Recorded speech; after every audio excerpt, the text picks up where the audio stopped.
السلام علیکم اسٹوڈنٹس، ہماری اسلامیت کی کتاب کے صفحہ نمبر 22 پر ہمارا سبق ہے حج کا مفہوم اور اس کی اہمیت۔ اس سبق میں سب سے پہلے ہمیں حج کا کیا مطلب ہے وہ بتایا گیا ہے اور اس کے بعد حج کی اسلام میں اہمیت پر روشنی ڈالی گئی ہے۔ حج عربی زبان کا لفظ ہے جس کے معنی ہے مقصد اور ارادہ، لیکن اسلامی اصطلاح میں اس سے مراد ہے کہ کچھ مخصوص دنوں میں مخصوص طریقے کے ساتھ اللہ کے گھر کی زیارت کی جائے۔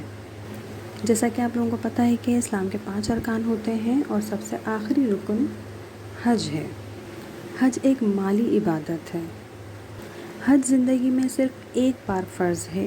قرآن مجید میں اللہ تعالیٰ حج سے متعلق ارشاد فرماتا ہے، ترجمہ: اور لوگوں پر اللہ کا حق یعنی قرض ہے، جو اس گھر تک جانے کی استطاعت رکھے وہ اس کا حج کرے، اور جو اس حکم کی تعمیل نہ کرے گا تو اللہ بھی اہل علم سے بے نیاز ہے۔ اس آیت میں استطاعت کا لفظ یوز ہوا ہے۔ جیسا کہ سب کو پتہ ہے کہ حج صاحب استطاعت لوگوں پر فرض ہے، کیونکہ یہ ایک مالی عبادت ہے، تو جو صاحب نصاب لوگ ہوتے ہیں انہی پر حج فرض ہوتا ہے۔ حضور اکرم صلی اللہ علیہ وآلہ وسلم نے حج سے متعلق ارشاد فرمایا، جسے نہ کوئی ظاہری ضرورت حج سے روک رہی ہو اور نہ کوئی ظالم بادشاہ جو اس کی راہ میں حائل ہو، اور نہ ہی اسے کوئی بیماری لاحق ہو جو اسے حج سے روکے، اور پھر بھی حج کیے بغیر مر جائے تو وہ ایک مسلمان کی نہیں بلکہ یہودی یا عیسائی کی موت مرے گا۔ اس حدیث سے ہمیں حج کی اہمیت کا اندازہ ہوتا ہے کہ حضور اکرم صلی اللہ علیہ وسلم فرما رہے ہیں کہ کوئی صحیح عذر، کوئی صحیح مجبوری نہ ہو، اس کے باوجود بھی آپ حج نہ کریں تو مسلمان کی نہیں کسی کافر کی ہی موت مریں گے۔ ہمارے سبق میں حج کا طریقہ بھی بیان کیا گیا ہے۔ حج کے 3 فرائض ہوتے ہیں: احرام، وقوف عرفات، طواف زیارت۔ اور حج کے 5 واجبات ہوتے ہیں: سعی، رمی، طواف وداع، بال تراشنا، مزدلفہ میں قیام۔ وہ تمام افعال یعنی کہ کام جو حج کے دوران سنت کے مطابق ادا کرنا بہت ضروری ہوتا ہے، انہیں مناسک حج کہا جاتا ہے۔ سب سے پہلے احرام کے بارے میں پڑھ لیتے ہیں۔ احرام ایک مخصوص لباس ہوتا ہے جو کہ زیب تن کیا جاتا ہے حج ادا کرنے کے لیے۔ اللہ کے گھر میں چاہے کوئی بادشاہ حاضری دے یا پھر فقیر حج کر رہا ہو، دونوں ہی ایک لباس میں پیش ہوں گے اور وہ لباس احرام کہلاتا ہے۔ ایسا نہیں ہے کہ اگر کوئی بادشاہ ہے تو وہ اپنے بادشاہی پوشاک میں اور سونے سے لدے ہو کر جو ہے وہ اللہ کے دربار میں حاضر ہوگا، اور جو فقیر ہے وہ پھٹے پرانے کپڑے پہن کر اللہ کے دربار میں حاضر ہوگا۔ ایسا نہیں ہے، اسلام نے یہ فرق نہیں رکھا ہے۔ اسلام نے حج کے لیے ایک ہی لباس مقرر کیا ہے جو تمام حاجیوں کو زیب تن کرنا ضروری ہوتا ہے۔ نمبر 2، تلبی۔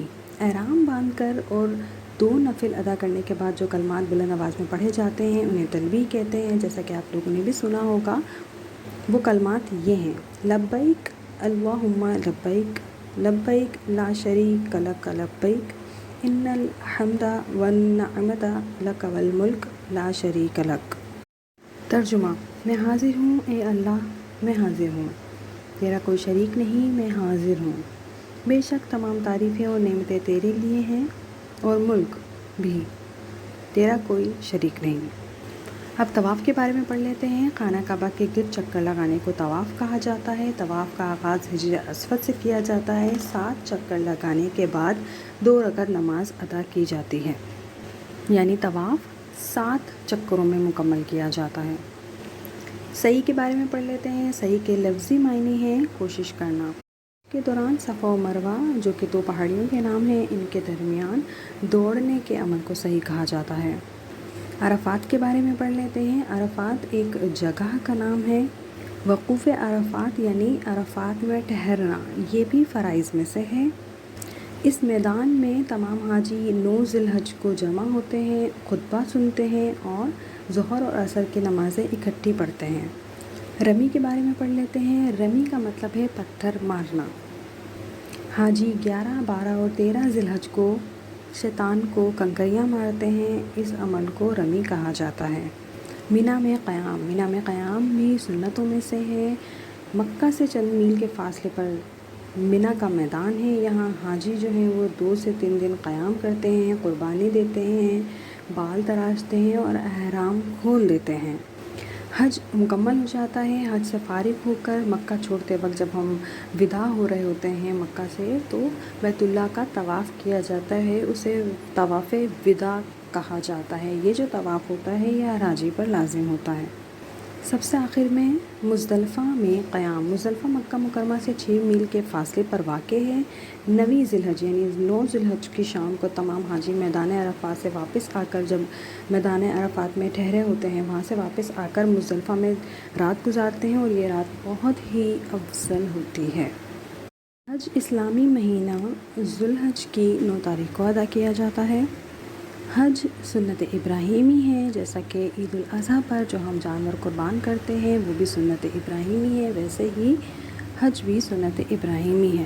اس کی تجدید آپ صلی اللہ علیہ وسلم نے کی، یعنی آپ صلی اللہ علیہ وسلم نے بھی اس طریقے پر عمل کیا اور ہم بھی سنت ابراہیمی ادا کرتے ہیں۔